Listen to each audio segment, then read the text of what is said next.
Ano ma'am, lipat na lang sila? Wala, eh. Kaya Hindi puwede ba mainit, tayong eh. puwede ba tayong maglagay ng ano, Link do'n? dun sa kasi yung may mga nag-aantay na kasi ngayon sa YouTube, eh.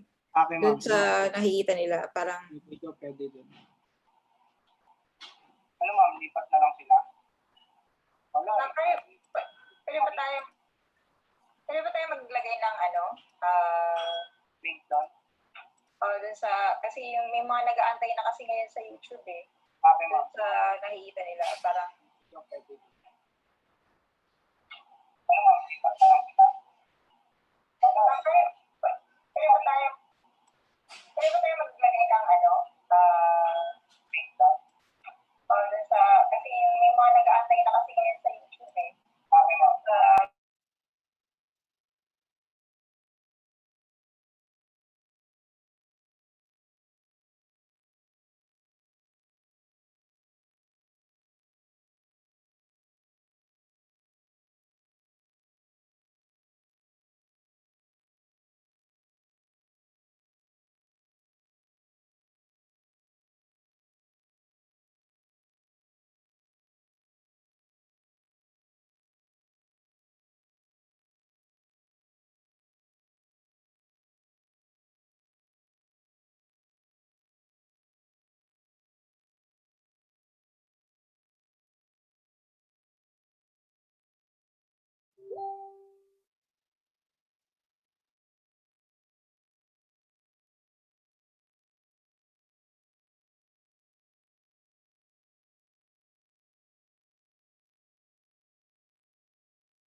Hello, everyone, and welcome to the webinar series on leading education in the age of disruption, brought to you by the Development Academy of the Philippines in partnership with the Asian Productivity Organization.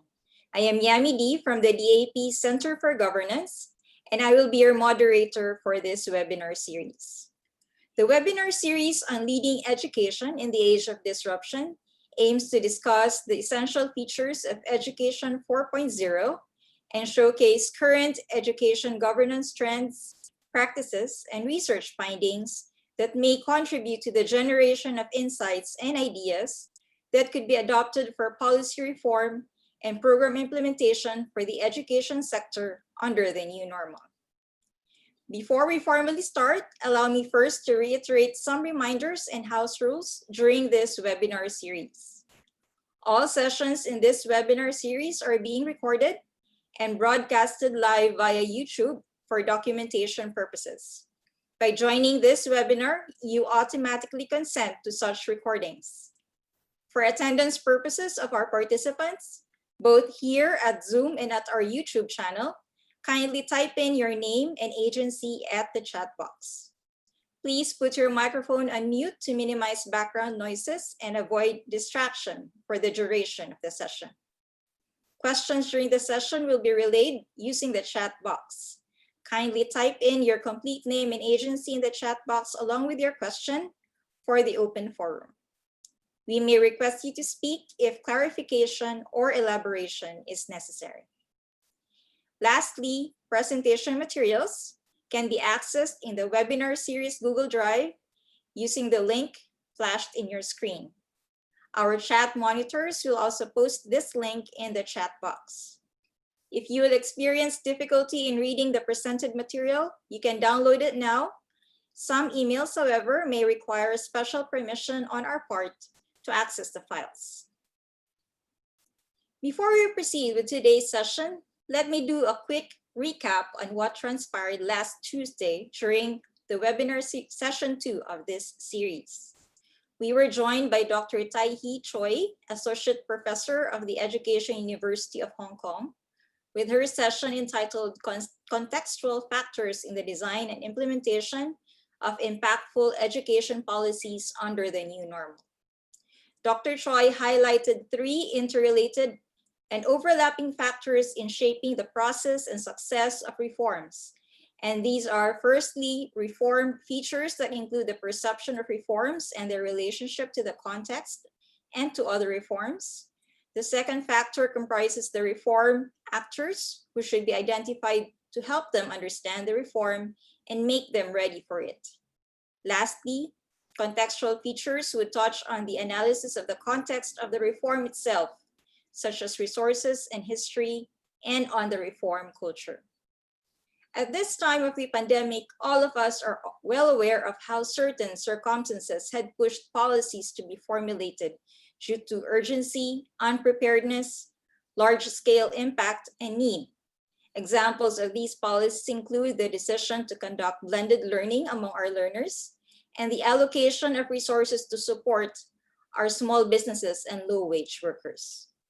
Multiple actors were necessary to be identified, and they must effectively work and communicate with each other in coping with this crisis, and in shifting as well to new roles under the new normal. It is also at this time that we realize critical gaps that should be addressed, such as school-related inequities in terms of resources necessary for remote learning, economic setbacks for schools, and psychological distress of students. The recent pandemic has therefore added other aspects to be considered under the 3 factors presented by Dr. Choi to ensure the success of reforms under the new normal. To deal with these disruptions, she said, we should systematically analyze the need created by the disruption, pay attention to the long-term needs of those affected by the disruption, and view the crisis as an opportunity to rethink or reform education. In our ongoing shift from the usual face-to-face learning to online or virtual learning, our resource speaker this afternoon will present a model of online conversations between teachers and students, including differences from in-class conversations, special online adaptations, and advanced artificial intelligence or statistical tools. And then discuss implications for students, their families, teachers, schools, and governments. Our resource speaker is a chair professor of analytics and diversity and the director of the Assessment Research Center at the Education University of Hong Kong. He graduated with a bachelor's degree in computer science and then proceeded to study interactive technology at the Harvard Graduate School of Education, and subsequently at the University of California, Berkeley for his doctorate in education. He also presently advises Qatar's Ministry of Education and China's Ministry of Education's national evaluation of primary and secondary schools. He invented statistical discourse analysis to model online and face-to-face conversations, one of the top 50 learning science ideas at the International Society of the Learning Sciences. He also invented multi-level diffusion analysis to detect corruption in the music industry, artificial intelligence statistician, and online detection of sexual predators. To deliver webinar session 3 on modeling online conversations, let us welcome Professor Mingning Chu. Professor Chu, you may have the platform now.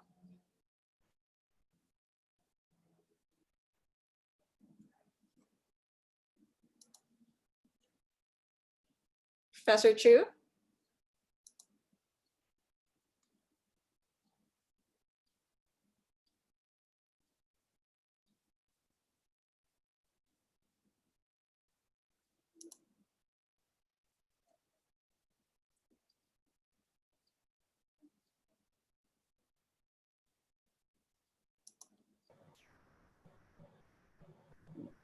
Hello, can you hear me?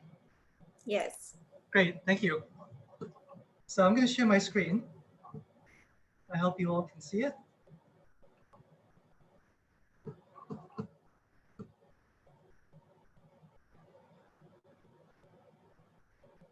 So thank you very much for inviting me to give this talk on modeling online conversations. So you can see the QR code. You can download the slides, other relevant journal articles, in addition to the website posted earlier by Yami. You can also access it through the short URL bit.ly/MING underscore MING, capital C, capital H, capital I, capital U. So first, I'm going to give a quick overview of the online conversations that we're going to discuss today.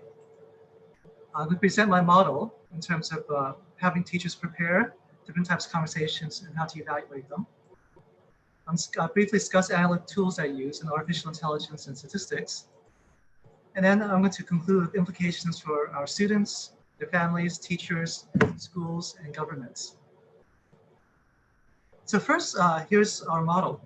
We begin with preparation, and then different types of talks or chats, and how to evaluate them. So under preparation, we begin with understanding differences between inline and online conversations.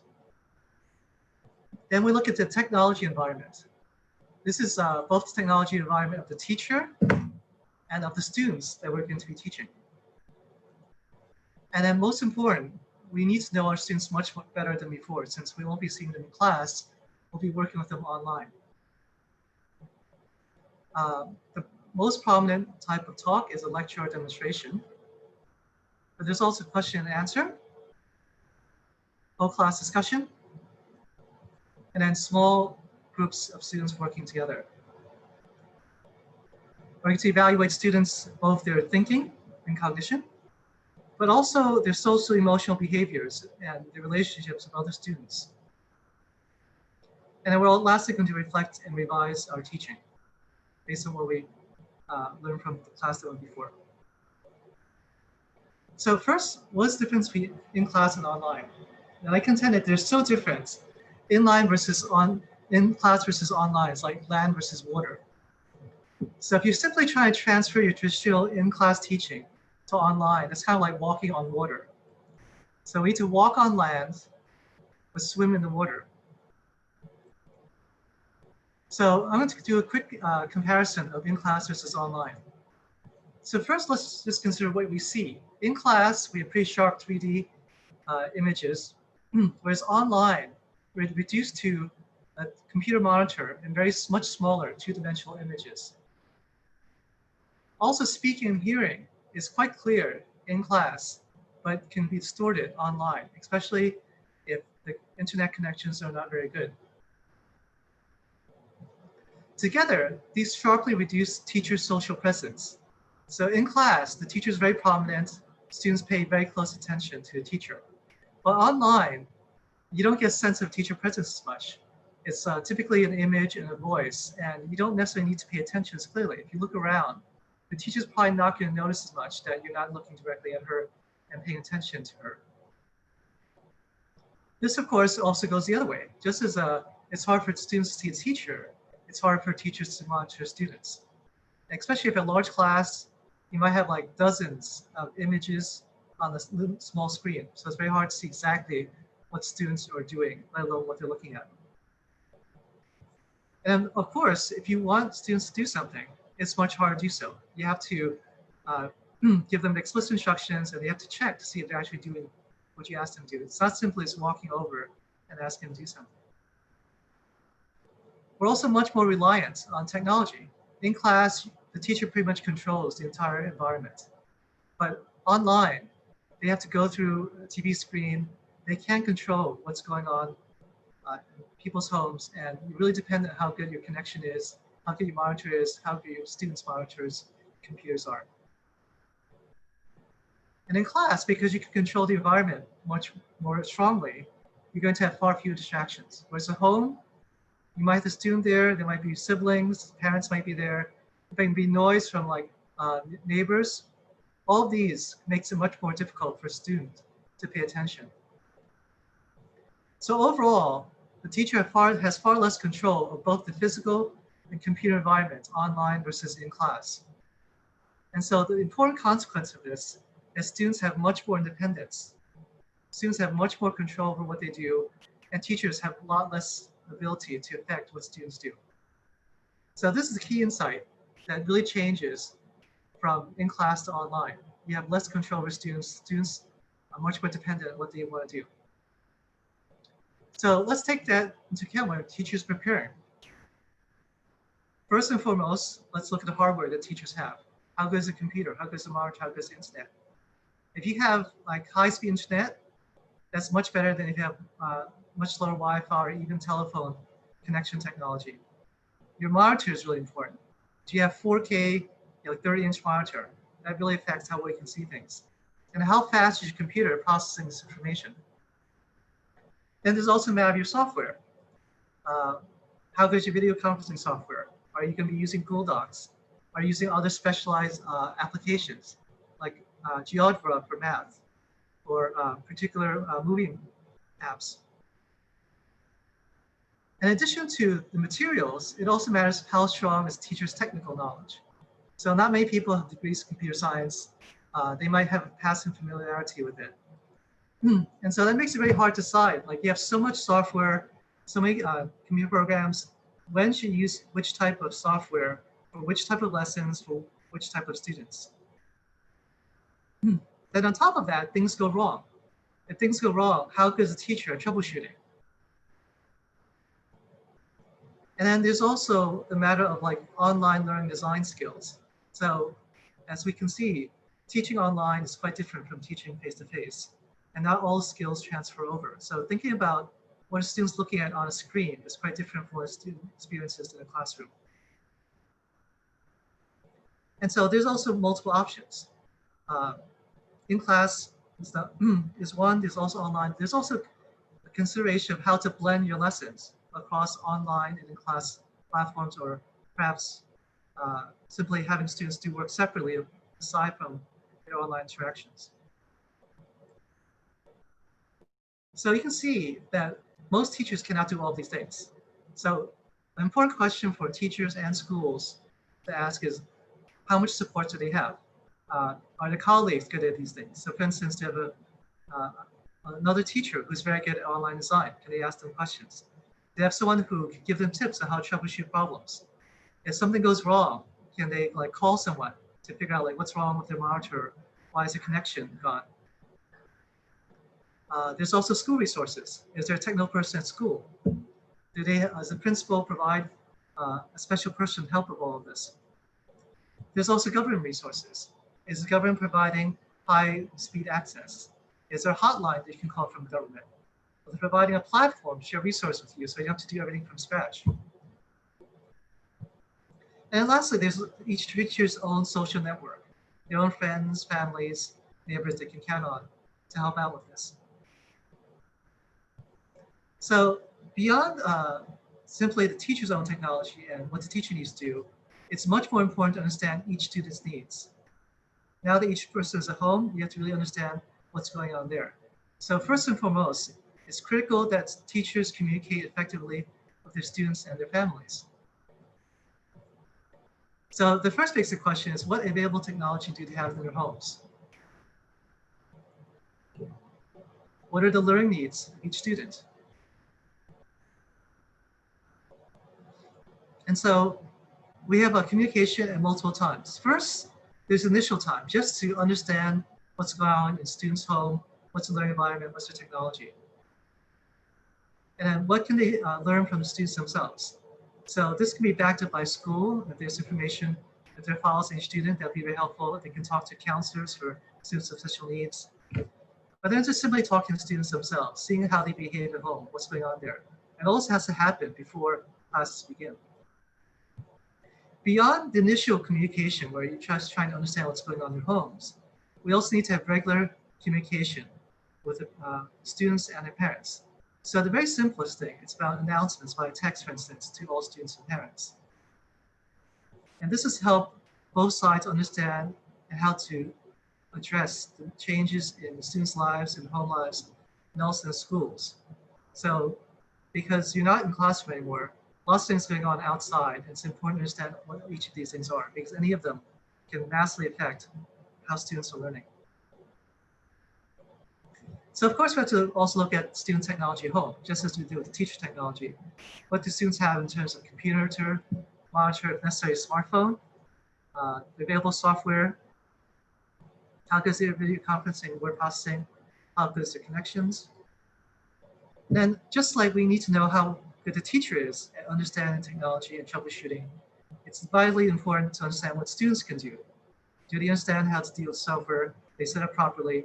If things go wrong, can they fix the problems on their own? In addition to student, we can also ask, can their family members help out? So it's really great if someone in their family can help out fix these issues or set things up properly. Then there's diagnosing and address students' specific needs. So one important question is, are students even going to be looking at the monitor? Do they have enough motivation? They're going to be paying attention. Secondly, how good are the executive and organizational skills? Right? Are they able to work independently? Are they punctual? Or are they going to be tardy? So we need to see if they're going to show up on time for online lessons. And also, how likely is a student going to misunderstand something online as opposed to face-to-face? If they're confused, do we have steps to deal with their confusion? So first, motivation. It's much easier to motivate students when they're in the classroom with you. It's far more difficult to motivate them when they're far away and you only see them through a computer monitor. And in addition to thinking about how to motivate them, it's also important to consider, can you even tell whether your students are motivated or not based on what's going on in your lesson, what you see through your screen? So because in a class, you can simply look at a student and often see what their eyes are looking at, what their body posture is facing. Are they like paying attention to you, or are they like thinking about something else? You can easily tell in a classroom, but on a screen, it's much more difficult. And let's say you can tell if students are not motivated. Well, you have to think about how to intervene. If you're in a classroom, you can walk over to a student and just keep on talking, and they'll tend to notice you that you're there and be more likely to pay attention. But it's much harder to do that online. And so typically in class, you can directly ask the direct student a question, and they'll tend to respond immediately. But it's much harder to direct a student's attention. You can talk with them through a screen, but it's not nearly as effective if you're not physically there. So it's part of thinking about how you can attract and maintain student attention just to get them on board onto a lesson. So one thing that's still same is having a dramatic voice. You can raise your voice, change your volume, pause, change your intonations. All these things will help students pay attention because voice is something they'll still carry even if it's weaker through an online medium. And a really critical thing to do is to create interesting, challenging problems. This will hopefully attract their immediate attention and also maintain it throughout the entire lesson. So how do we design a good problem for students? Well, first and foremost, it can't be too hard. It has to fit what students are able to do. But on the other hand, it has to be hard enough that challenges students to learn more. It has to go beyond what students already know. So Vygotsky developed something called zone of possible development. And here, the green circle represents the student, and that's the things the student can do by him or herself. And the yellow part is the we part. It's about what student can do by other people. So together, this tells you we want to design a problem that's too hard for a student to do alone. It has to be outside the green circle. It has to be doable by other people. It has to be within the yellow oval. If it's something that's too hard, even for other people, that's outside the yellow oval. That's also not appropriate. So this is a way to think about a problem that's not too easy and not too hard, but just right. And beyond students' individual ability, but do with other people, either with the teacher or other classmates. Another thing we can do to motivate students online is to vary our activities. So novelty will tend to motivate students. Doing something slightly different will help them keep on their toes and see things in a different light. Another benefit of having different activities is it helps students learn in many different ways, which is an important lifelong skills for all students to have. They should learn not just through the book or through talking, but both in many other ways as well. So if you're going to have different activities, it's important to coordinate these activities across time, so it creates coherence across all our lessons. So like just as Yami did before, she gave an example, she talked about what the last speaker talked about, and then that helps us connect to what we're talking about today. So in general, it's good to try to add coherence because when you don't have the coherence of a classroom, you have to spend more time and effort to show how these lessons are coherent altogether and fit a common story. And lastly, another important way of motivating students is having students work together. And we'll talk about small group work later on. So the second important question is, do students have good executive skills? Can they coordinate activities and organize things? And so fundamentally, we're asking the question, can a student work independently? Or does a student need a lot of help from either a teacher, family members, or classmates? So one way we could do to improve students' executive skills is scaffold them and then fade them, removing them slowly bit by bit. So one simple way of doing this is to embed the organization in a worksheet. So we give students problems to solve. So it might be just one big problem, but if we want to build their executive skills, we break it down into several questions bit by bit so that they can see the organization. It's very important to explicitly say, this is how we break down the problem.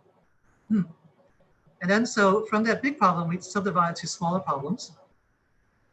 In addition to organizing information and the work, we might even want to structure their learning times. So we know that it's much more effective. Students work for some period of time, say like 30 minutes, and then take a little break. So we might even go as far as have a written schedule, something that parents might coordinate with their children, but teachers can certainly provide an example schedule for parents and their children to look at. And for children who are very concerned about, or it's very much more difficult to follow schedule, we might even go as far as asking them to set up alarms, say on their smartphone, or just like an alarm to let them know when to start working on a lesson, when to stop and take a break, when to go back again. So let's say a student misunderstands something. That's much more difficult to decipher if we're looking through a monitor. It's very hard to see in students' faces and gestures and body position. So an important thing to consider is like, can we design student evaluations into our activities? Instead of just relying on looking at students and figuring out like, do they understand or not, we can actually have something very explicit like a multiple choice question poll. Here, we basically ask a question, and we can use software to simply ask students to respond yes or no, say since the chat box. Then we get a quick sense of what students are thinking. And we can do something more complex. We can ask them to make a prediction. So let's say we're going to do a science experiment, and we would ask students, okay, if we blow this balloon, like how long will it take for it to pop? Or if we drop it against something, will it break or will it bounce? So these are simple questions we can use to check, see how our students are doing. And so we can prepare feedback and explanations for different types of expected answers. So we can see that, let's say like 80% of students are pretty much on board, so they're fine. But 20% give a particular wrong answer, so we can address that particular wrong answer. And that wrong answer probably tells us something about what they understand, what they do not understand. And we can like fill in the parts that they're missing.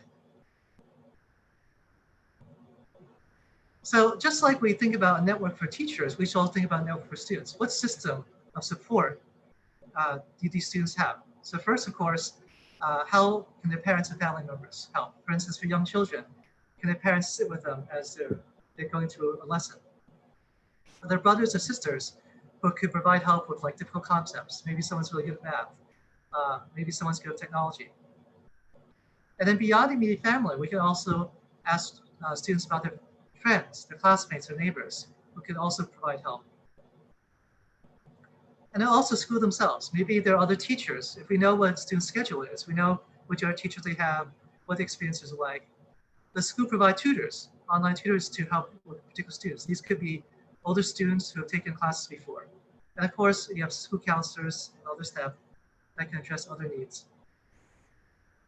And then is there a government website where they can look at information that might help them, for instance, particular software or help particular lessons? Are there hotlines to call if, let's say, their Wi-Fi goes down? So next, let's consider what types of talk teachers might be involved in. So first, and the most common one is a lecture or demonstration, where the teacher basically talks most of the time and might have additional accompanying materials. Then there's question and answer, where often after a lecture or demonstration, students can ask about things they don't understand or ask follow-up questions to push things a little beyond what the teacher's already said. There's also something much complex, the whole class discussion.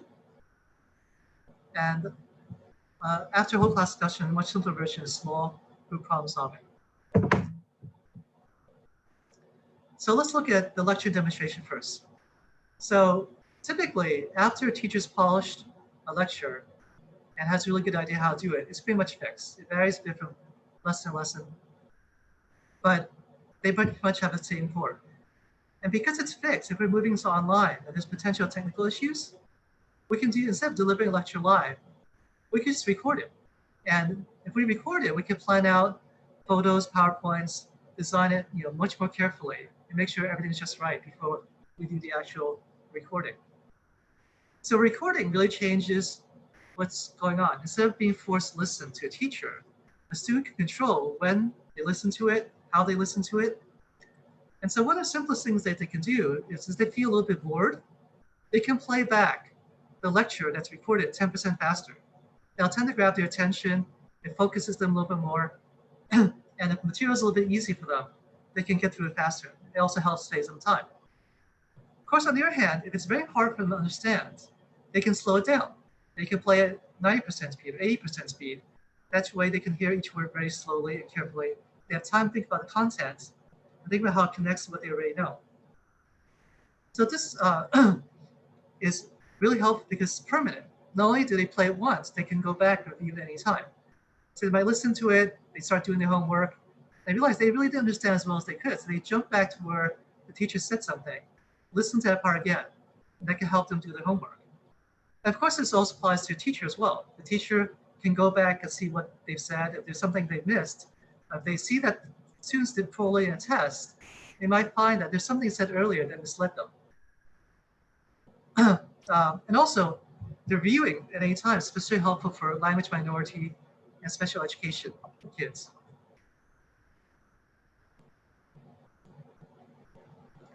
So once teacher makes a lecture and records it, they can polish it and edit it so that in future classes, they could use it. So a teacher might spend a little bit more time at the beginning to record a lecture, but then once they record it, in future years, they could just reuse it or polish it a little bit to make it slightly better. So this costs more time now, but saves them way more time later. Now let's consider question and answer. So in standard approach, students ask questions and teachers answer them immediately. But online, we could use online capabilities. Instead of having students ask questions, we can actually let students type questions. Just as you can type into the chat window for me to answer your questions later, students can do the same thing. So as the teacher's talking or maybe raising other issues, students can type their questions. And then so the teacher can just say, okay, let's take a minute. Everyone just type out what questions you have. It also gives them time to think about what questions they want to ask. As students are typing, the teacher can look at the students' questions and see how to answer them. So this reduces wait time for students and also reduces wait time for teachers. Teachers can jump ahead or slow down, take as much time as they need during that 1 minute when students are asking questions. Another really important part is sometimes students don't really hear their classmates' questions very well. And this way, with the chat window, you can see every single classmate's questions. Of course, this helps the teacher as well. The teacher can see what the student's typing much more clearly than when they're simply asking it. So when a teacher's answering the question, they can share the screen because in that 1 minute, they have time to pull up real information that's much more difficult when you're just in class. Even 5 seconds is a long wait time. But 5 seconds with a 1 minute time for students writing questions, that's plenty of time for you to pull up an image or a relevant PowerPoint. So when you share your screen, you attract and focus attention just like you do in class. Except this is even better because you can customize to a particular part of the screen and you can have multiple things on your screen. So as I said before, it's not so easy to check students' understanding. You can't just look at their faces and their gestures to see what's going on. So you might need to ask a follow-up question to make sure the students understand your answer. You might simply ask them like, do you follow? Do you have any follow-up questions? Or you got something specific material. So does it make sense if you like solve this problem with this appropriate procedure? So once you do this, once you've answered all your students' questions, you can take advantage of online format to create a frequently asked questions list, or FAQ. Because all the students have written their questions already, you already have the questions, they could just copy and paste them into your list. And it's just a matter of like, adding your own answers. And with your own answers, you can write answers. That's simply one way to do it. But you can also add other things. You can add a link to a video. You can add photos, you can add diagrams. So your answer isn't simply words anymore. It can also be images, videos, and other even simulations. You just need to link to them. And so a huge benefit of this is that in the future, when your students, let's say next year or following year, if they have a question, let's say about homework, they don't need to wait for face-to-face time or online time with the teacher to ask that question. They can go to your FAQ website and search, see if this problem's come up. And over time, over like 9% of the questions students have will be on your FAQ. And instead of waiting, they can get the answer immediately, and then they can resolve things faster. So essentially, they get much faster feedback, and you don't need to be there. So one difficulty is for younger children, it's harder to write their own questions. But with technology now, like Zoom, we can have voice-to-text transcription for younger students. So like this call, it's recorded, and not only is it recorded, but Zoom offers a transcription service so that you ask them for transcription, and then 1 or 2 days later, they send you a transcript. It's not going to be perfect, but it gives you a pretty good idea what the question is. Then you could just copy and paste that to your FAQ, add your answers as before. And so this will also apply to younger students, not only older students. So next, we have a whole class discussion. And so what's critical in any whole class discussion, whether face-to-face or online, is to specify a challenging problem or goal that's very hard for all students, but doable within a classroom discussion where everyone's working together. So this is especially challenging if you try and do this online because it's very difficult to monitor and manage all students, especially in large classes. Another important issue is that in class, it's easier to pay attention. You have a lot more information, you see, you hear, and you can even smell people's presences. But online, people are much more likely to just passively wait, and that's a major challenge for a whole class discussion. But as you'll see, it's really critical to do whole class discussion before doing small group work because the whole class discussion serves as a model for students to learn from. So that after a whole class discussion, they can see what students are doing, how classmates are reacting. And that helps them think about what to do when they're working in small groups on their own. So we can also make a lot of adjustments using online resources. So one really important one is that instead of talking, just like with question and answer, we can convert it to chats. So instead of having people talk through a screen, they can write down the ideas through either a chat window, even better yet, through something like a Google Doc. So Google Doc is basically like a Word file, or basically something where you can put lots of text. And the advantage of a Google Doc over a chat is you can organize where people write things. So in addition to simply greater clarity of written words as opposed to talking, the chats allow you to edit and check your grammar. So you can write things down, say in a Word document, and then edit it before you post it for everyone else to see. And of course, you can save it for people to review. But one downside of doing this is that you'll even lose your teacher presence further, because now not only do you have the teacher not like seeing them and listening face to face, but you don't have the teacher voice anymore. And so if you write it instead of talking, you feel less of teacher presence, and as a result, students might feel less motivated, especially younger students. So one possibility is use a same time synchronous Google Doc. And here you can structure your discussion problem solving. For example, you might raise a question and use the 2-column table. So for instance, should we have a particular policy in school? For instance, should we ban beef in our cafeterias because cows produce a lot of methane, which causes global warming? And we want to help out in terms of reducing global warming. So you have a little table on a Google Doc. Every single student can access the Google Doc, and they can write all at the same time. So on this table, there are 2 columns. On the left side, you can write in the left side column, and then you're basically answering yes, and you're providing reasons why, yes, we should ban beef from our cafeterias. Or if students disagree, they can write in the right-hand column, no, we should not ban beef, and list the reasons why. So a teacher can give students, let's say, like 5 minutes to think and write down their ideas. And so the great thing about this is like all your students can write at the same time. You can have like all like 50 students in a class, right? On the left-hand column, right-hand column. So rather than waiting like half an hour for everyone to have a time to say what they think, in 5 minutes, you can probably have everyone write their ideas. So you're saving a tremendous amount of time. And so this is one of the major advantages of online versus face-to-face. If you use the technology appropriately, it can really work for you.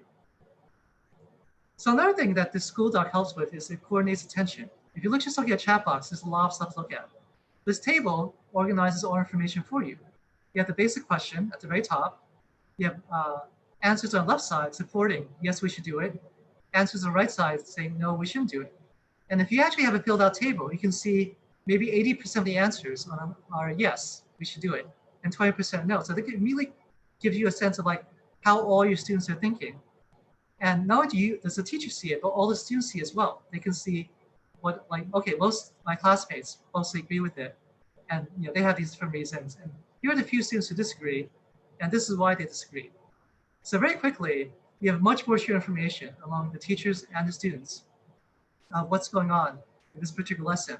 And because they share information, it's much easier to discuss ideas because they have a lot more shared information to draw upon. Another benefit of doing this is as students are writing over the 5 minutes, you can a teacher can look at students' answers.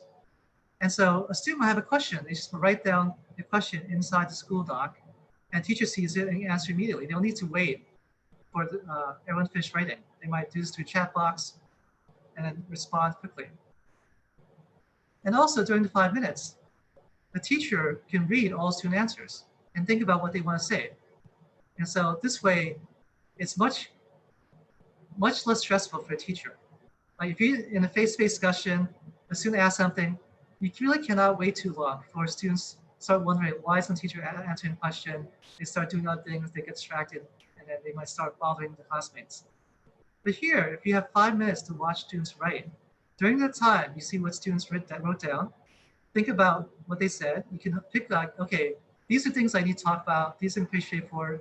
We want to discuss it. And so this is probably the most important part of discussion. If people mostly agree with one another, you don't need to discuss it. So you could actually ask students to highlight, okay, now read through what everyone's written and mark in red things you disagree, things with which you disagree. And so for things that you disagree, you could like highlight them. And then those are things that teacher discusses. All the other things the teachers don't need to discuss because mostly people agree with it, understand it very well. So this also saves you time, not in terms of the ideas, but also in terms of what needs discussion. So that was a synchronous discussion where everyone's on the same time. Another possibility is an asynchronous Google Doc where you don't all participate time, you can participate at different times. So a huge benefit of this is that students have a lot more time flexibility. You don't all need to meet at say like 3 o'clock to talk about it. You could have like an entire day to do it. Some people might do in the morning, some people might do in the afternoon, some people do it at night. So this is much better for scheduling. Students have a lot more flexibility. On top of that, because you know you have the entire day, you have a lot more time to reflect. You might spend like half an hour thinking about it, which you can't do in a whole class discussion.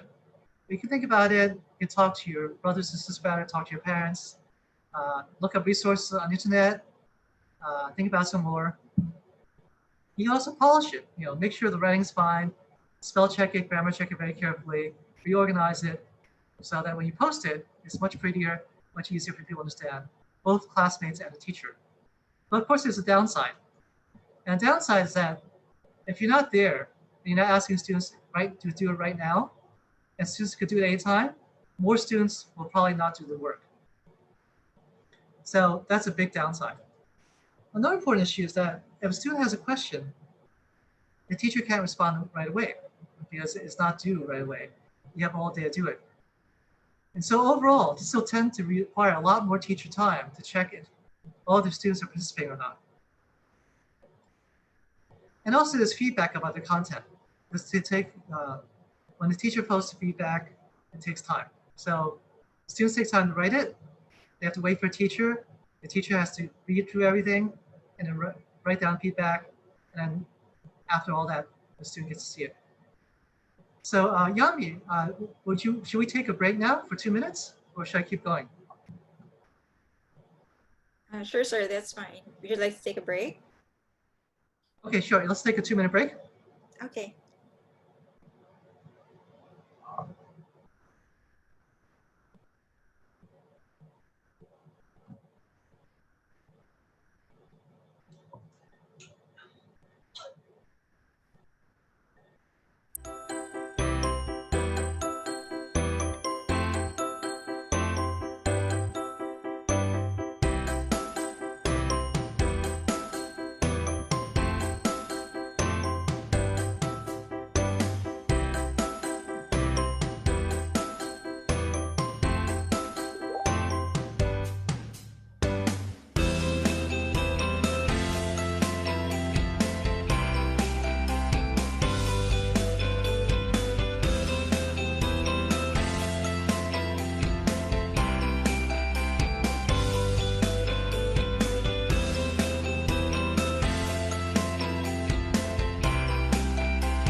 Okay, so let's continue.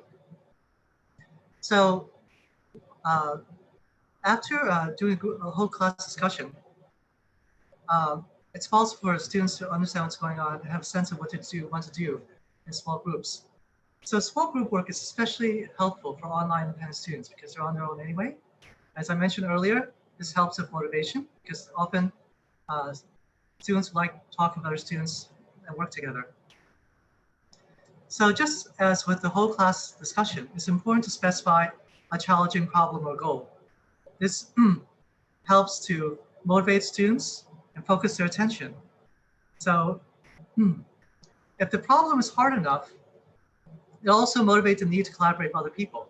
If they can't do it by themselves, they need other people to work together. And of course, if the problem is difficult enough, they see it's quite challenging. And they also, when they solve the problem, they feel a much greater satisfaction and reward for completing it. So for younger students, they're probably less able to do it. So it's important to appoint and rotate different roles. For instance, one person might be responsible for making sure everyone gets a chance to speak. Another person might think of ideas to solve the problem or support a particular issue. Another person might focus on evaluation and criticizing things might go wrong. And lastly, we'll have a person who's going to keep track of everything, to record what they talked about, to write down like their ideas, and then like write out the whole solution. So small group work is really helpful because not only do they work together to solve a problem, it can be motivating. They also get the chance to improve the social and collaboration skills, which over time is becoming more and more important. So of course, a major challenge for a teacher is, can we monitor each set of students? And so one simple thing that we can do with Zoom and other video conferencing software is have separate breakout rooms. And so you can see what students are doing in each different room. So you just jump from room to room, get a sense what's doing, and if they seem to be doing fine, you can move on. If they seem to having difficulty, you can stop, intervene, ask them a few questions, and move them along. So in a way, online lessons can be much easier because you can monitor all students very quickly with your screen rather than trying to walk from group to group, try to listen to what they're saying. So it would really help a lot if we're not simply having students talk, but actually have students write down their ideas. So for instance, on a chat room or a structured Google Doc, they're writing to each other. And so they write down what's important, and then you can see like a history of what they talked about, and you can see how they're going. And of course, if you can see what they're writing, it's much easier to tell if students are off track or not. And it makes it easier for you to intervene with appropriate questions if you see what they've written down.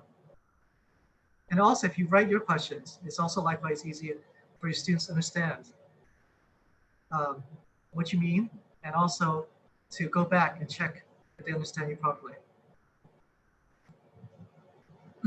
So after a small group work, you can bring the entire class back together, and you can pick out different solution methods. So if you have an open problem that's challenging, often there are different ways to do the problem.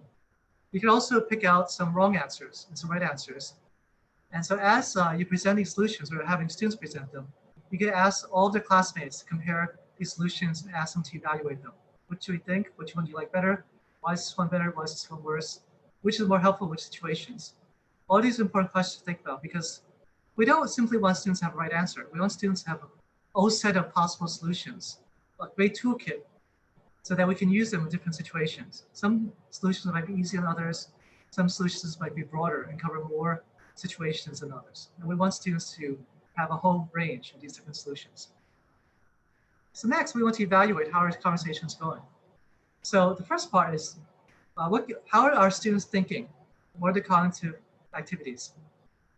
So first, are their ideas correct? They have new ideas, and so are they creative? Also, can we tell if students are listening to one another? Are they repeating other people's ideas? Are they evaluating them? Are they using their ideas? Are they elaborating on other people's ideas? So with this evaluation, you want to see, can they identify flaws? Can you see what's wrong with other people's ideas? Also, how well can they justify their ideas or their classmates' ideas? Can they build on other people's ideas? So can they extend their classmates' thinking? All of these are indications of listening. And lastly, can they synthesize ideas together? Can they combine different students' ideas and make sense of all of it? This is often the most challenging part of student participation. It's quite easy for a student to have their own idea. It's typically much more difficult for them to combine other students' ideas together. So in addition to student thinking, we also want to see how students are doing in terms of social emotional behaviors and what this says about their social emotional relationships. So first and foremost is in mutual respect. Are they listening to one another? Are they addressing one another's questions as opposed to ignoring one another? Secondly, are they inviting other classmates to participate? Are they open with their ideas? Are they welcoming? And of course, are they listening to and understanding one another? When they're talking to one another, can see warmth in their voices. When they're working in small groups, are they getting closer? Are they building friendships? Especially for small groups, are they building a shared group identity? So this covers the model of online conversations.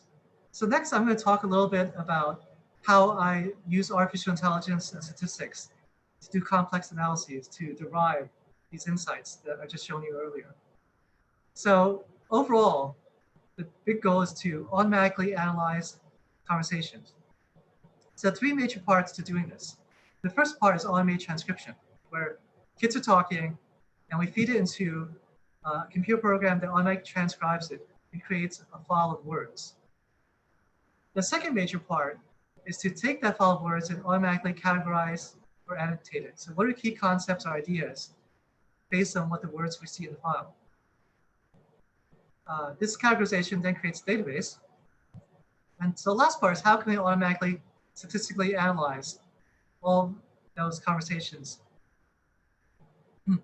Let's go through each of these one at a time. Automated transcription is about identifying the objective talk and behaviors of students.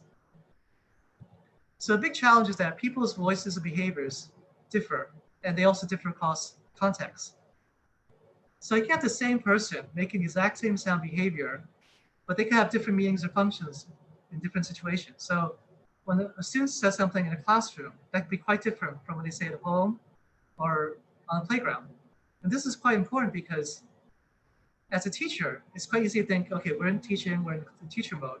When a child's at home, they might be thinking, oh, this is like home mode, quite different from classroom mode. They might behave differently. So even though they're saying things, they could have very different meaning at home rather than at school. So if we go to online chats or Google Doc writing, we don't need transcription because students have already written things down. So online discussions don't need transcription. It's much easier to analyze what's going on. But like everything, there's a downside. Yes, we don't need to transcribe, and the words are already in the file. But students don't always spell correctly. They might have intentionally use emoticons or short spellings. So these non-formal spellings of words can be quite a challenge. So let's say we have a file now of all people's talk or the words from the chats. The next part is to think about how to categorize this information. And so we don't just ask a computer to figure out what's going on. That's way too hard. There's no way computers can do that effectively. Instead, we have to have a simple theory of what we think is going on. That simple theory should explain very complex phenomena. So we must choose the appropriate concepts and categories that we're going to use. Second, how can we organize these categories in a way that's easy to make sense of? So one important question is, can we put them along different dimensions? So for instance, one dimension might be evaluation. Does a child agree or disagree with an idea? Or did they ignore it?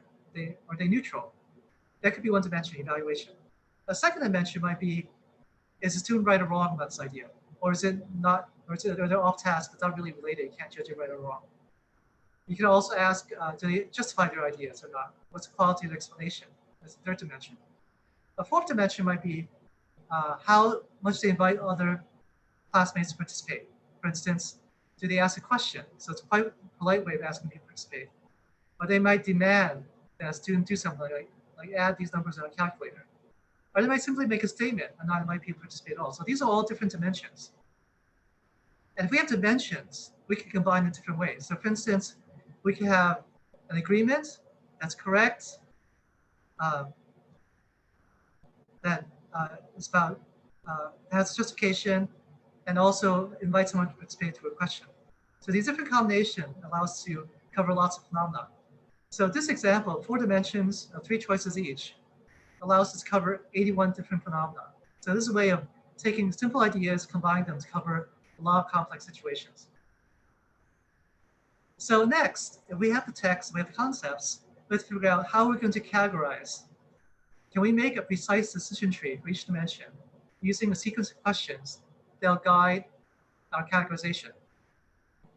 Once we can do that, I write a computational linguistics program that codes all data and creates a database for my automatic statistical analysis. So let me give you a quick example of what decision tree could look like. So this is a decision tree for deciding whether someone is making a command, asking a question, or making a simple statement. And so it's a series of questions. The first question is, does this term talk or message prescribe a particular action? And in linguistics terms, it's a predicate without subject. So it's a yes or no question. If you answer yes, it's a command, and we're done. We coded it. If the answer is no, we ask the follow-up question. Is the audience the subject of the turn? And let's say the answer is no. Then we ask another question. Is the turn in the form of a question?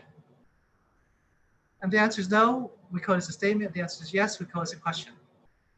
And so we go on with a series of questions until we arrive at a particular code. So this is how we create a decision tree. And you can see this decision tree can then be converted to a computer program so that we can use a computer program to automatically code all data, no matter how much large it is. It could be like millions of data points. We can use a computer program to categorize all of it. So with this, we can create a database. So the next part is how do we automatically analyze our data? So we combine computer science and statistics. So I invented an artificial intelligence expert system that allows me to do this. And I also invented statistical discourse analysis, which is a statistical method to analyze conversations. So the artificial intelligence expert system is essentially a computer program that helps me do statistical analysis. It translates a theoretical model into a statistical model, and then takes the statistical model and tests it on the data that I have, like students' chat information. My computer program will interpret the results, and if it likes the results, then we're fine. But if it doesn't like the results, if it does not meet particular criteria, it will revise the statistical model. In other words, it will rewrite itself and change its own programming. Then it goes to step 2. It tests the new model, new statistical model on the data, interprets results, it later rewrites itself. And it keeps on doing this until it's satisfied with results that meet the criteria. And then it prints out a table of results. And then I present this to the audience, or I put it into like a journal article. So that's a basic idea of how my artificial intelligence expert system works. I also invented statistical discourse analysis. As you can see, it's very complicated. I'm not going to go through all of it. But the left-hand side, there are major obstacles that make it hard to analyze conversations, which is why most people have not done it before. So for each of these obstacles, I've overcome them with a particular statistic strategy. And altogether, this constitutes statistical discourse analysis. So if you're really interested in this, I'd be so delighted. I'd be so happy talking to you afterwards. Just let me know. Let's move on to implications. First, for students.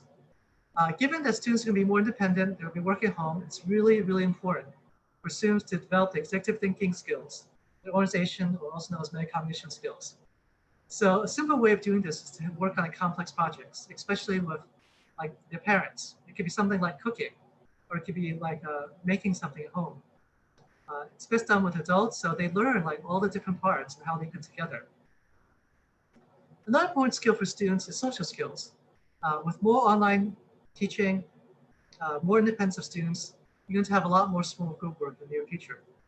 And so a good way of like practicing social skills is join teams, join clubs. Very low stake situation, you're basically having fun. That's a good way to develop your social skills. And so this is where you learn about how people behave. You can practice how to interact with other people and cooperate on a shared goal. Technology is going to be more important, of course. people work online, you want to know how things work. You want to think about software, freeware that you can use. This applies for both.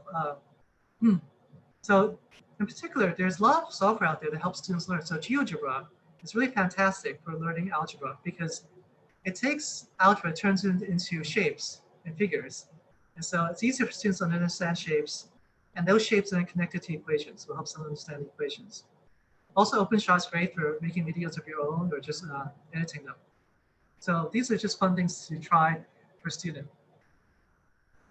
And if they're really into it, if they seem to have a liking for it, or they seem to be pretty good at it, they can go further, take a computer science class or a coding class.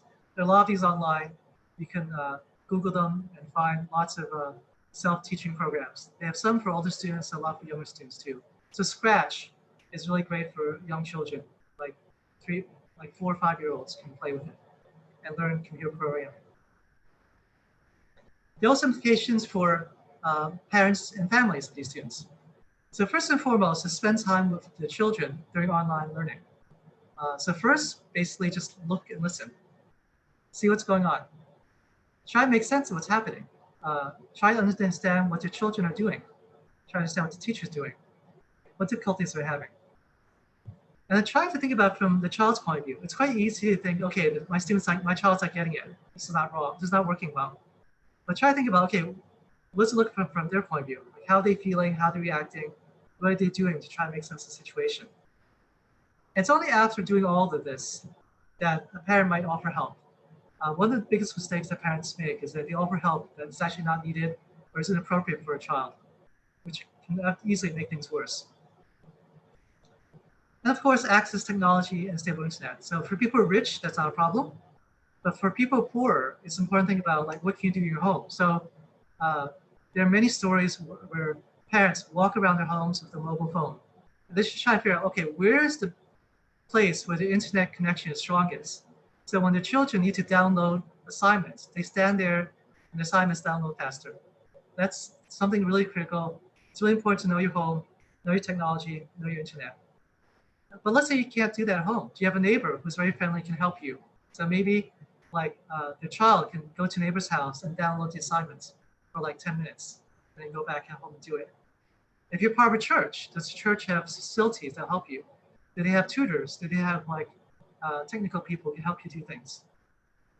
Malls are now very important. There's a lot of malls that have like free Wi-Fi. See lots of children, lots of students going there just to download assignments, make connections, and do their work. Libraries are often important resources. Museums in many countries are free, and they offer free Wi-Fi, and they often have people help children. They have a lot of children's programs. And of course, the government can be very helpful. They provide platforms that help parents deal with these issues. There are also implications for teachers. So how much do teachers network with other teachers to share resources? That's probably the first and most important thing you can do. Then beyond that, think about your professional development. What technical skills can you acquire? Also, it's much more important to communicate now. Before, you could sort of get by talking to students and then have them bring messages to home and communicate with their families this way. Now we need to know so much more about our students. They're working at home, we need to know what's going on at home, we need to know what's going on with their families. All that will really help us, help our students to learn better, more effectively. So if we understand our students at homes, we can know how to adapt to needs of different students. And all of this will help us design our lessons better. We can think about it, we can imagine what's going on for our students, we can imagine how they're going to react to a particular lesson, what they're going to learn, what they can have difficulty with. So just as communication is important for teachers, it's vitally important for schools. So much is going on at home now rather than at school. Schools must know what's going on with the students. They need to communicate more frequently with students and their families. So it's hard enough if you're in a rich country that has a lot of technology. But if you're a poor country without, let's say, basic online infrastructures, you may resort to very basic things like posting notices on school doors. You might have to send handwritten notes home. Like in Mexico, this is quite common. If you have the technology, it'd be great to have a shared database of online lessons that all your teachers can share, because like all the teachers are working at the same time. It'd be great if you can share your lessons from each other. Of course, we're going to need a lot more technology staff. People are really good at this. It's just going to cost a lot more to hire these people. And then also, because technology staff are so expensive, how much can we train students to help troubleshoot? So we have students who are really into technology. Maybe they could be like be online helpers. You might pay them a small amount of money, have them troubleshoot issues, provide a little bit of guidance, and even write frequently asked questions, so students can like do it on their own. All this will help you save money and also diversify your students' knowledge. Of course, in addition to technology staff to help with the computers and internet, schools are going to need a lot more online learning design specialists. So as a first step, let's say you're lucky and you have some teachers who are quite good at this. Well, maybe it's time to change your school organization and reassign those teachers to teach fewer lessons, and instead have them collaborate more with other teachers to work on online lectures, lessons, or resources. This way, they're not so much teaching, but really helping other teachers teach better. Schools can also think about how can we structure our lessons. So if we don't have so many lectures anymore, let's say we're going to video record these lectures and demonstrations, so students can download them and watch them anytime and control how quickly or how slow they watch them and go back. Okay, that time we can speed up to doing other things. So one possibility is we take that time and we use it for online forums, structured Google Docs. And we have a large school. Let's say we have like 6 classes of algebra students. We might have like 300 students. Well, online, maybe it's feasible to have all 300 students work on this problem. Like they might be divided into different groups, but you can have like, let's say 1 teacher or 2 teachers instead of 6 of them monitoring these students. That'll save you time. You also might have like teaching assistants who can help you. Just see what students are saying, respond to them. So that's one issue. We have much larger classes online than face-to-face. We could go the other direction too. So we might have some really huge classes. We might have some really tiny classes. We might say have like a 10-minute lesson with 5 students, where we know these 5 students are having particular difficulty, but one teacher worked them very intensively for that amount of time. This way, we can have more teacher attention to fewer students, especially if these students might be, say, like language minorities or special education students that need more time and effort. So we could rethink how schools design the lessons, not just have fixed like 40 or 50-minute lessons for every single student, every single class. So since students are going to be home much more, it's important for schools to think about how can they help students think about these lessons, discuss them outside of class with their classmates, teachers, counselors, or other staff. And so synchronous chat rooms is one way of doing it. You set up a time, let's say for like half an hour, people show up and they just start talking to one another. You can also have asynchronous online message forums at different times. So people just show up, they ask questions, and they don't necessarily need an answer right away. So you probably want to have both versions for different activities. So on these, students can post questions, and more importantly, post answers to each other. So teachers and school staff don't need to necessarily do all the work. They need to moderate and monitor sessions, see how students are doing, and they need to have some clear guidelines on how to go about it. And also, for particular activities, students give classmates feedback. For instance, if they're writing essays, they can comment on each other's essays. So lastly, what implications for government? Some governments are really good at this. South Korea and Estonia have fantastic nationwide platforms. On these platforms, they share a ton of online teaching and learning resources. These include lesson plans, learning games, videos, frequently asked questions. They're all curated by government education officials, so they organize them by subject, grade level, by theme. So that if you're a teacher, you don't need to just invent everything by yourself. You go to a platform, you find what seems useful to you, you take it and you change it in whatever way to customize it for your students. In addition to having resources, these platforms also mobilize and network lots of different people, including technology specialists, teachers, students, parents, and volunteers. So these people can provide materials here. They can help organize things. And probably most important, they provide live one-on-one support for other students and other teachers. So a government platform can do all this. This makes everyone's lives easier. So let's now move on to the benefits of these platforms. So as I talked about a little earlier, it lessens the burden for both teachers and schools. Whatever the government does is less that individual teachers and individual schools need to do. So that helps teachers and schools.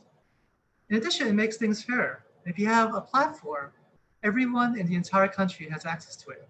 So often there are regional differences. Some schools are richer than others, some better teachers. With a nationwide platform, every single school, every single teacher, no matter how rich, poor, educated, or the resources, they can access it and they can use it. So this is an important tool to reduce inequality in your country. Because it's a common platform, it's going to reduce society costs overall. So if the government has this, they could spend less money on professional development. They spend less money on resources. Teachers have a common thing to talk about.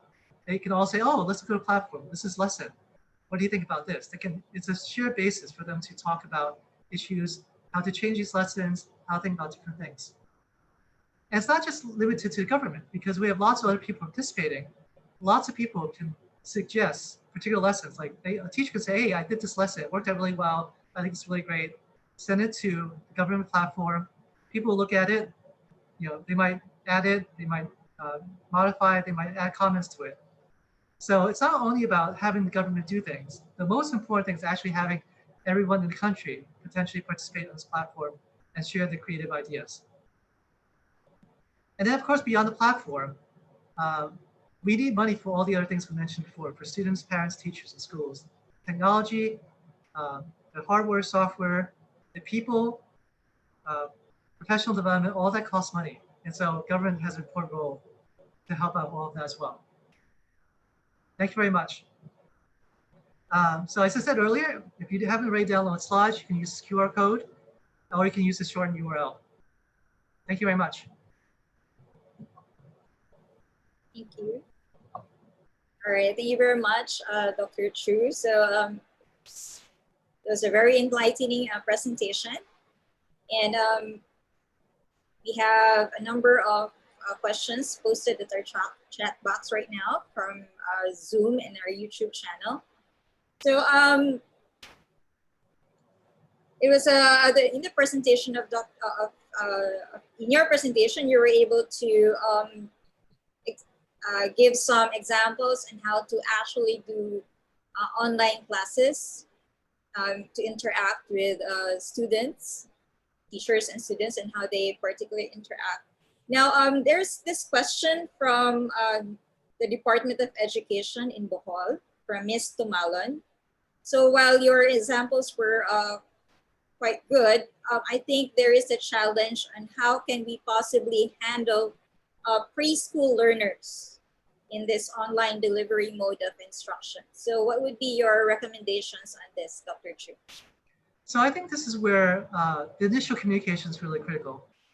You pretty much cannot rely on a teacher to sort of facilitate and direct like a 3-year-old online without any help. If you have a 3-year-old online or 4-year-old online, you pretty much need either a parent or a family member to sit there with a child to help the child pay attention. It's completely unrealistic to expect a preschool teacher to handle even 3 children online without any help. So I think it's just unrealistic. You have to work with the parents, the family, and teachers to set up available times when they can help out. If it's not possible for them to do so, then you need to send materials to the parents and then like have activities, have someone work with the children. So I think it's just not realistic to do that simply online. Do you have a particular recommendation on the number of students for say nursery or kinder for an online class? I think this really depends on the parents. So if you have, let's say if like parents who are home all day and they're with the children and they know the children really well, they can help out to make sure they pay attention. They can encourage them to participate in activities. That's totally different from a teacher, from a parent who's busy working at home. Like maybe they need to do cooking and do other things. And then they can only get the child to pay attention a little bit. Then you can only focus a lot for your students. So if you have like a completely committed parents, you might even get up to like 10 children, 10 preschool children working together. That's really a fantastic ideal situation. That's mostly not realistic for most parents. If you have very few of them, Like if they're like paying partial attention, you might have like 3 or 4. And if it's less than that, you might some sets even one child is very difficult to handle. So it completely depends on the home environment. And this is why communication is really critical. You have to understand the home environment, understand what's going on there, then make a reasonable decision on how many children you can handle at one time through like an online lesson. So you mentioned earlier about motivation and attention. So I guess this would be a challenge for our young learners, right? So aside from controlling the number of students in a, let's say, a kinder or a preschool, would you have some particular strategies on how to maintain the attention of learners while doing an online class, for example? Yeah, so the activity is very important. So you can use your voice to capture attention to some extent, but it's very important that the child knows that they're expected to do something, and that activity will take them some time. So for instance, it might be like organizing a number of objects. Like if you're trying to teach them math, for instance, you might try to get them to count a certain number of objects. So this is something that the parents can help with, right? So you can encourage them to point to different objects and count. So if a child knows that this is something they need to do and they have a sense of what the goal is, it's much easier for them to pay attention. It's much harder for them to like listen to a teacher talk for an extended period of time, which is pretty much why it's basically impossible to have any long lecture online. It's too easy for people to lose attention. Forget about young kids, even older kids have difficulty paying attention for long periods of time. So you want to have an activity that has a simple goal, the child understands the goal, and they know roughly how to go about doing it. And the goal is important not only for a child, it's also important for a parent. If the child understands the goal, then the parent will also understand the goal, and they'll also have a better idea of how to help out. So when we're dealing with online teaching, it's no longer mostly dependent on teacher. A lot of it's going to be dependent on parent or family member. The more that the parent or family member can help out, the more that child can learn. So we have to really switch from a teacher having most of the responsibility to a system of learning where we have different people involved, and how much can each person help out to help a child learn. There is another question here, this time for our young adults. So how would you manage distractions of home online learning for students? So these distractions would include Facebook, games, and any online websites that the students may access while on the class. So how would you manage them, for example? So I think this is where you can't force people to pay attention as easily online as you can in class. On class, you can walk over to a student. It's hard for them to like hide the Facebook page because you look at what they're looking at. But online, they could look at your screen, but they could also have another screen right next to yours. They could be playing a video game for all you know, right? And so you can't really control that. You can't control their screens. So you have to make the problem interesting enough. You have to have your lesson be more interesting than a computer game, which is very, very hard to do. And this is why I think there's going to be a lot of online small group work, because you can try to make interesting activity, interesting problem. That's good. That's a good start. But probably more important is if you have something where they're working with other kids, then that's part of the motivation itself. If they're working with their friends, they want to talk with their friends. That's something that can take them away from the video game. If they're working with their friends on something, they can talk to your friends. If you have them talk to their friends about like some history problem, let's say, and like let's say imagine that they're playing the role of like the Philippines during like a particular era, like the president of the Philippines. They try to decide should they participate in a war or not. They talk to their friends, and they have to figure out what their foreign policy should be. So that's something you can engage them, and then also if they're writing down their ideas, it's easier for a teacher to monitor. Like a teacher can see if they're writing down ideas about what they should do. They have a better sense. Yes, they're working on a problem. They're not playing a video game. So that's a huge challenge for any level. That you need to have something that's more interesting than a video game for them. So I think like small group work is going to be really important in the future for this particular reason. All right, thank you. So we have a question here from one of our YouTube participants. In evaluating observations via online class, what are other equally important factors which could also help evaluate the extent of the learner's online class learning? So I need to follow up. Can the person ask the question further? Because I'm not sure what they mean by that. I think it's asking about the factors and how you would be able to measure the extent Oh, of how to learning. measure, yes, okay. So there's simple assignments, right? So if you give them a problem, you can see how they do on it. If they're writing their answers on Google Doc, you can see like how will they explain their answers. So as much as possible, you want people to write things down or maybe make a video or somehow show what they're doing. And typically, if you're going to have, let's say like people work together, this issue of like who did what, and that's always challenging. So you always want to have a mix of individual work and group work. So that's kind of like offline. So they do this afterwards, look at it. But let's say you're trying to do it online in real time. People are working together, they're in the middle of discussion. You want to see what they're doing. And so there's a simple case of like, are they doing anything? Is there any activity at all, right? So if there's no activity, you know you're in trouble. You need to get them on and see like what's going on. Why is no one doing anything? That's like a really clear sign. So just simple activity, how much they're doing is a very simple way of thinking about, okay, are they doing work or not? And then the more they write, the more they hear about what they're doing, the more you can pay attention to particular details. So in terms of ideas, that's the simplest thing. Like teachers have idea what content they want to cover. That's probably easiest. Are they doing what we expect them to do? Are they doing something different? If they're doing something different, does that make sense in terms of the problem? These are all much more challenging, right? Because it's much harder to follow a script. So that's probably a simpler part. As we get more complicated, it's about relationships, how they interact with each other. Are they being polite? Do they care about each other? These are things actually most teachers are quite good at. You know, they're teachers because they care about children. They pay attention to other people. So you can often listen to them and see like what's going on. So this is something that's very hard to teach, but fortunately, by being a teacher, you already show that you have the skill for the most part, and you can pick on pretty easily. So I think these are all quite challenging. It's very hard to do all of this. And online, you have a lot less information about what's happening. But I think like you can think of these two categories and go on from there. And also my slides show about particular things to look at. So I think those are ways to evaluate. So if you have a follow-up question, if there's something that person like wants to ask particularly, they can also ask further, or also reach me directly through email. I guess in relation also to that question, there's again, we have the participant from the Department of Education in Bohol. She was asking if there is a mechanism that you would suggest to ensure that learners are really doing the required online tasks. Do you have a mechanism to suggest on that? So there's like simple and more complicated ones. So simple one is you have assignments and then they have to submit assignment through a particular portal. So if you have an online management system like Blackboard,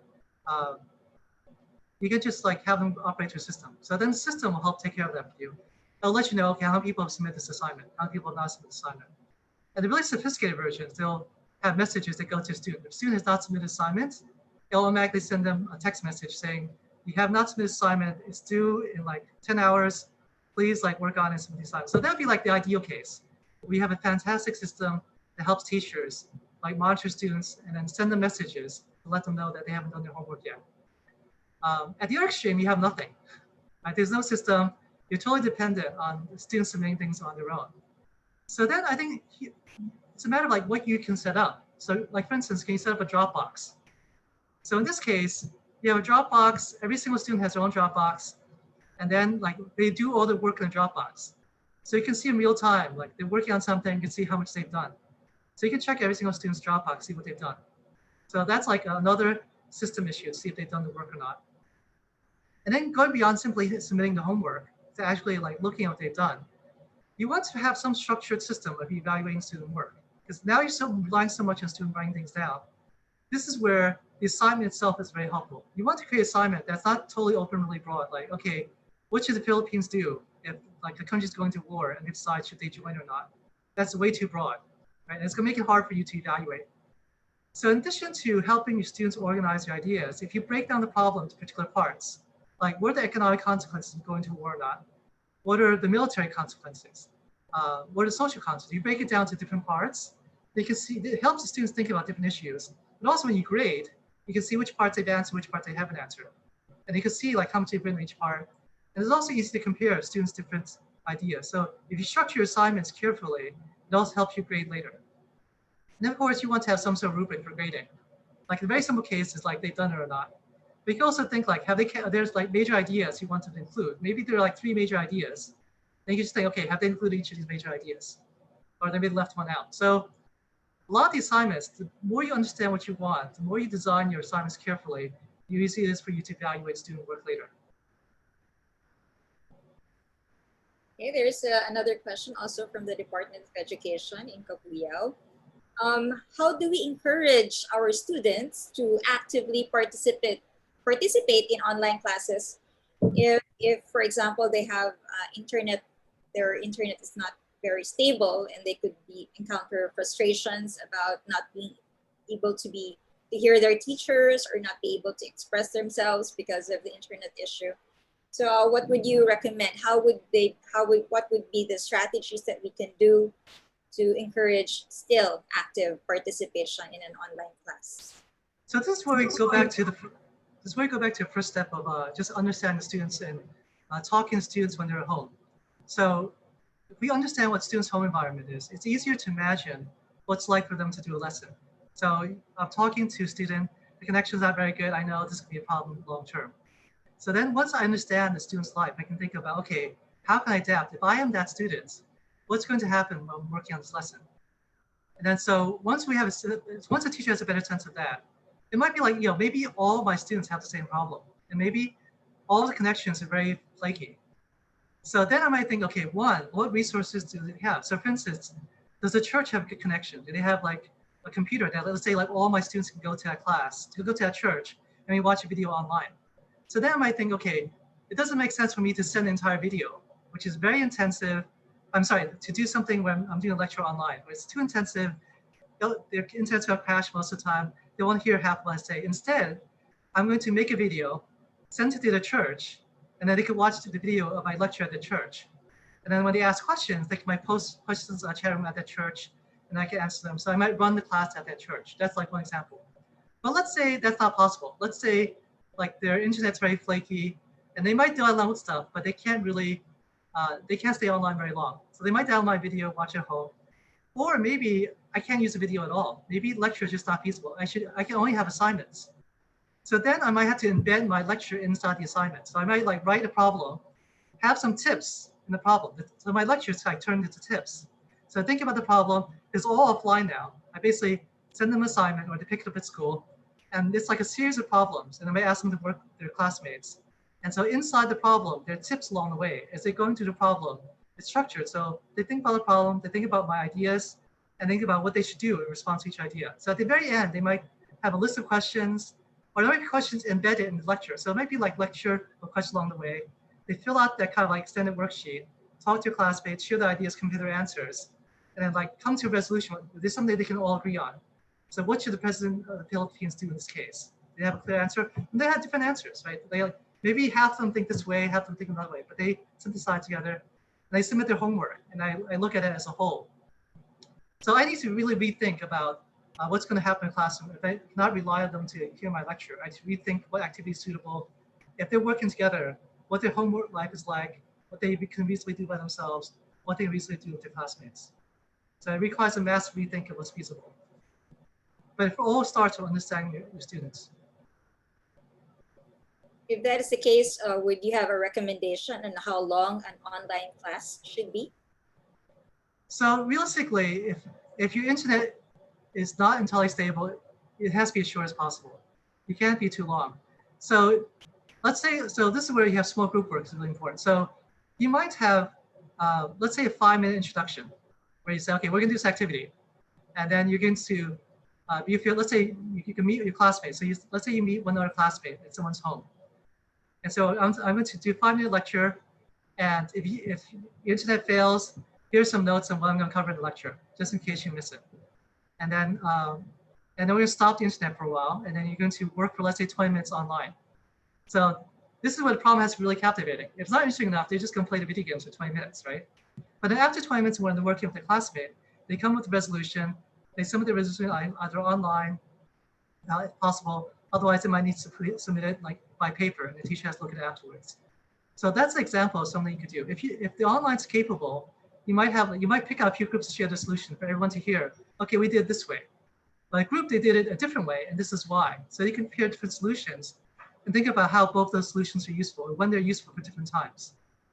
So if there's any internet problems at all, you really have to cut down the connection time that's together, because you can pretty much assume it's going to fail at some point. And when it fails, you should have a backup plan of what they're going to do if you cannot be online.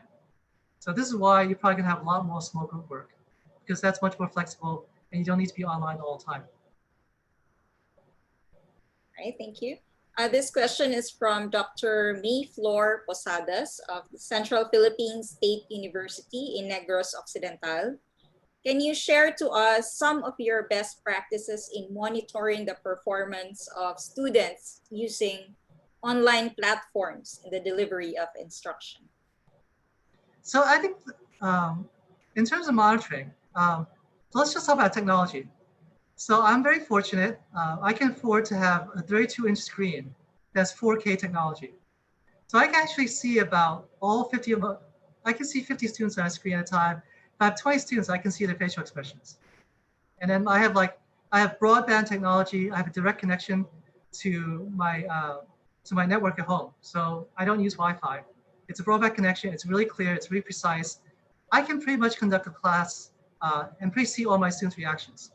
So if you have that, that's fantastic. And then you have to have the equipment for it, right? So it's just who rich enough? Are you rich enough to do it?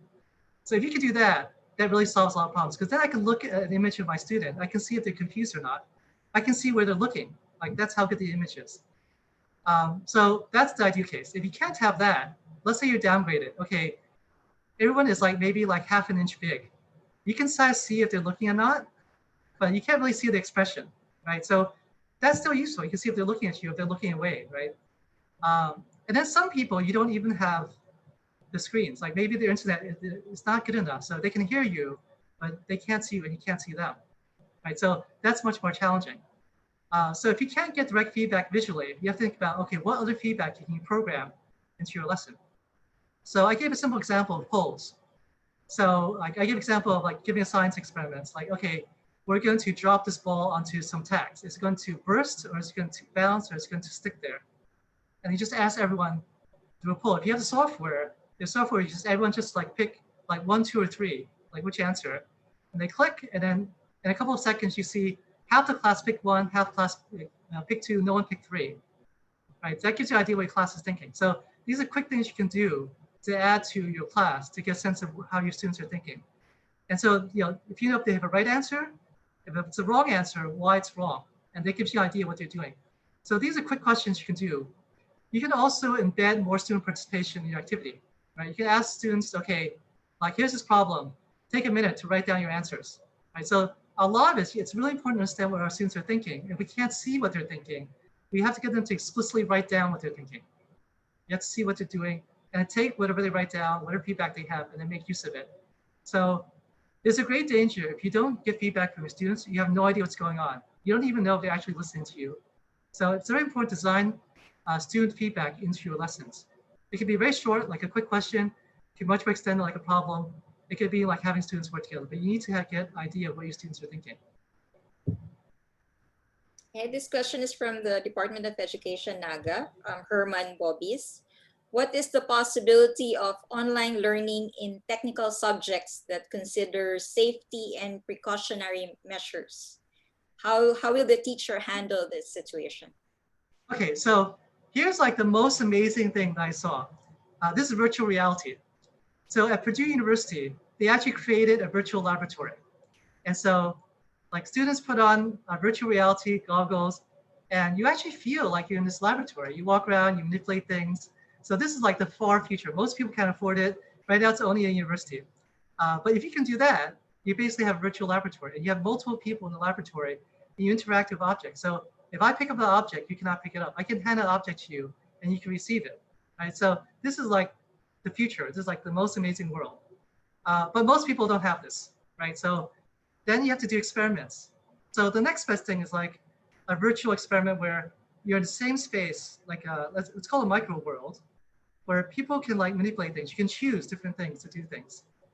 So for instance, you mix chemicals together. And depending, you can choose about one chemical, choose about another chemical, you mix them together, you see what happens. So in a simple case, it changes color. And what you can do interesting is you can make them explode, right? That's something you can do virtually that you can't do in a real classroom.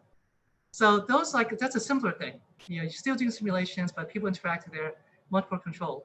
If you can't do that, you might have simply people talk about what they would do. And then so the teacher can ask students, okay, you have a choice of like doing this or that. And then I'm going to do it and tell you what happens. Right? That's a much lower level simulation. But the students can still get a chance to participate. And then the worst case is that you can't even do that. You can just talk about what happens. Right? So those are different levels in terms of a lab, what you can do. And so safety considerations are quite different now, right? So you don't have to worry about things actually blowing up because you're not physically there. So that's a benefit of online. So this is something we want to think about. What can you do online you can't do face-to-face? What can you do face-to-face you can't do online? Make adjustments accordingly. Okay, we have a question here from Mayet and Bautista Ramos from the General Santos National Secondary School for Arts and Trade, South Cotabato. Her question is, how do you think the development of critical thinking will be affected with this online learning that we are doing right now? So this completely depends on the teacher. So you can imagine a fantastic world where there's a lot more small group work. They're very challenging problems because you have to keep people's attention. And so people will use their critical thinking skills much more. They have to work together, they have to analyze simple problems, and then they have to come up with really interesting solutions. So if the teachers do a good job, and there's curriculums well designed, and schools and government work together to create these interesting problems, you're going to have massively increase in critical thinking.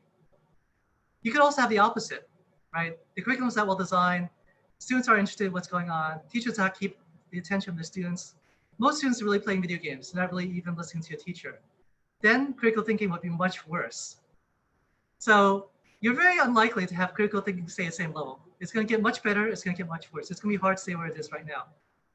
So I don't know what's going to happen, but things are definitely going to change. Things could be really great or really terrible. You're probably not going to have something in between. So another aspect that a participant is asking from the Department of Education Region 4, Ms. Dolorosa de Castro. This time she is asking about the socio-emotional development of learners, specifically those at the younger age, like kindergarten to grade 3. What is the implication of online learning to them? It's going to be much harder. If they're face-to-face with a teacher, they get to watch a teacher, they pay attention to a teacher, they get to watch other kids around them, they learn to behave, they learn to think, they learn to see what to do, what not to do. So all these things are really valuable. For young children, watching is really important. If you have to do it to a monitor, then the quality of the monitor is really important. The quality of internet is really important. If it gets to a point where that's not really a good medium, you can't see very much, then you're really dependent on your parents or a family member. And it's the interaction with the parent or family member that becomes really critical. We're basically substituting young children's interactions with the teacher of young children's interaction with the family members. And so this is a case where good family relationships, it's gonna be great. Bad family relationships, it's gonna be much worse. Rich families have a lot more resources, it's gonna be a lot better. Poor families, they're gonna be much worse off. So because so much depends on the child and the families, it's really important for government to help as much as possible. This is where a shared platform, if you don't have a shared platform, it's gonna be a crisis situation pretty much every single day because people are doing different things and some things will work as well. So for young children, social emotional skills, it's really critical that government provides as much support as possible. It's really critical for teachers to support each other because you really can't do much in terms of even through a screen, seeing what children are doing because children are really responsive to what's immediately around them. And that's really going to be the parents and their siblings. And so for social emotional learning, we're really dependent on the child's immediate family. And so we want to have as much support as possible for each family. And that means going into their homes, like giving them things, giving them tools, training parents, just like we train teachers, it's gonna be very important to train parents. So we're going to have separate time for teachers and parents to get together as much as possible for a teacher to convey what they want the parent to do while they're with their children. And so in a way, there's like a good thing, right? So parents are much more on board, teachers and parents understand each other more, but it's gonna be challenging all along. It's gonna be much, much harder to do this well. All right, thank you for that. I have a very interesting question here, also from the Philippine Normal University in Mindanao. Miss Adeline Abrea, how would you minimize cheating in an online classroom? So I think we have to think about cheating differently. Um, Normally, we're giving people tests, and then they copy answers to each other, and that's cheating. If you're trying to give an online test, you either need amazing technology where you have like video cameras everywhere, so you can see a student 360 degrees, and you know the feed is not interruptible, and you can control that feed. That's gonna be crazy hard. Most people can't afford it. It's gonna be incredibly difficult to do. It's probably not. It's not even worth thinking about for most people who don't have technology. So we have to start thinking about different types of assignments, right? So maybe the assignment won't be like a test anymore. Maybe it'll be an oral discussion where you might ask a very complicated question like, okay, what would you do if you're president of the Philippines and the United States wants you to go to war? What would you do? You have every single student answer a question.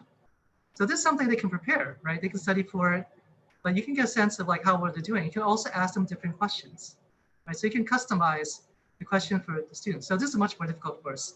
You need time for every single student. It's much harder to evaluate.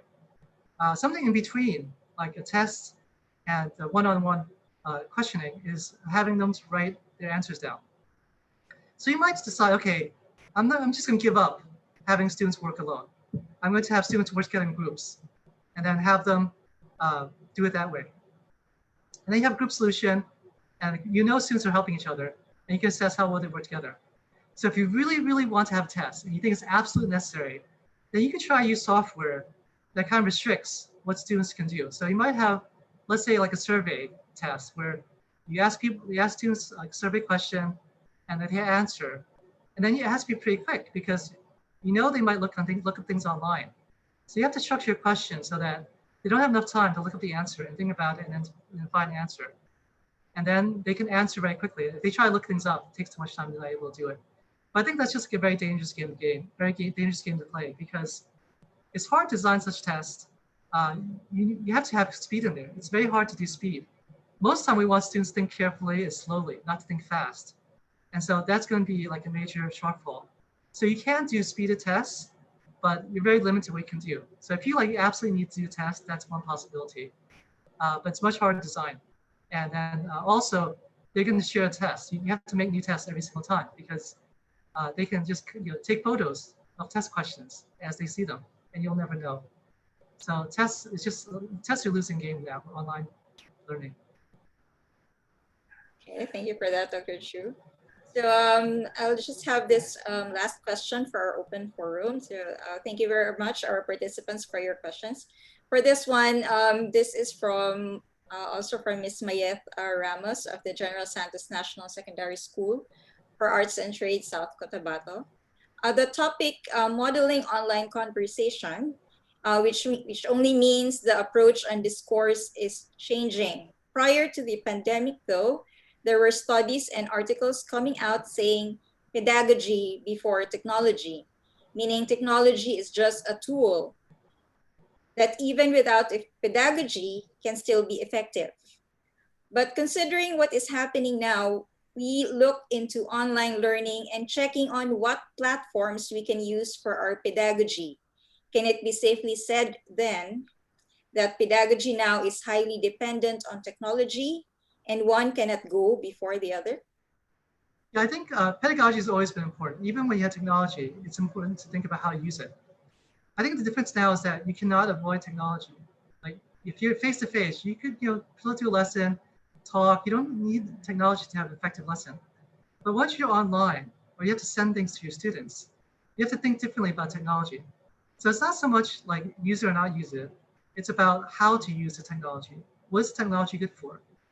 What content you want students to learn? What do you know about your students? So it's really the important triangle of like what content you want to help students learn, who the students are, and what technology you're going to have available to you and to the students, most importantly, in order to do all of this. So you have to think about all of these things at the same time. And so some things that, same technology, same lesson, it's great for one student, but terrible for another student because they're in a different situation. It could be about technology, but it also could be simply about some children can pay attention much longer. Some children get distracted more easily, even if they're in the same environment. So it's not only about understanding pedagogy and psychology, but it's also about understanding your students. That's much more important than before because the students are not there with you, they're far away. And so it's really critical to understand your students. All right, thank you very much, Professor Chu. So that ends our open forum for the third webinar session for this series. We would like to express our gratitude to our resource person for his presentation to us this afternoon. Before we end, may we request everyone here at Zoom to turn on their video for documentation purposes. We also recognize our participants watching at the YouTube channel. However, while we are unable to accommodate you at this time, we hope that you can join us in the next session. So please turn on your video right now, everybody.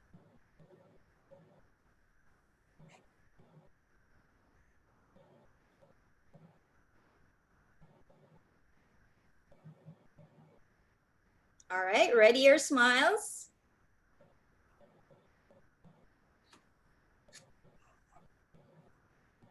Yep, 1, 2, 3. Yeah, let's have one more. So we have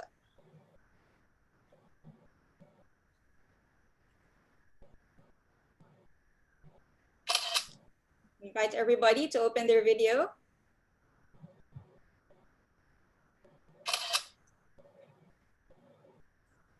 So we have about, I think we had maximized the Zoom channel at this point. We have a total of 300 here at the Zoom and around 200 at the YouTube channel presently watching.